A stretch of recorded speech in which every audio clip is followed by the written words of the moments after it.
ሰው ልጅ ከመጠጥ ሊሰክር ይችላል፣ ከህመም ሊሰክር ይችላል፣ ከደስታ ሊሰክር ይችላል፣ ከሞትም ይሰክራል። ሞት የራስ የሆነ ስክረት አለው፣ ራስን የሚያስት። ነቢዩላህ ሙሳ ዓለይሂ ሰላም ስለ ሞት ሲጠየቁ ምን አሉ?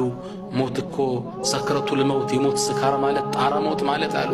አንዲትም በግ ከነ ሕይወቷ እያለ ቆዳዋን ብትገፈው ከአካሏ እንዴት ነው የሚያማት?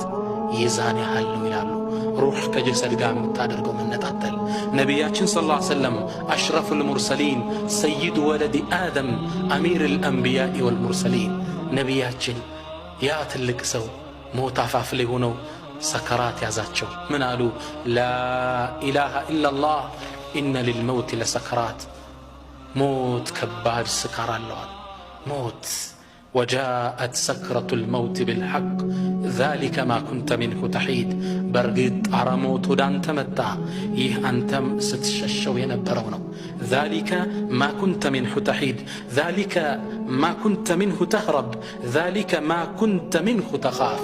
ስትሸሸው የነበረው ሲርብህ እንዳትሞት ትመገባለህ፣ ሲያምህ ትታከማለህ። መጣብህ አሁን ይለናል አላሁ ሱብሓነሁ ወተዓላ።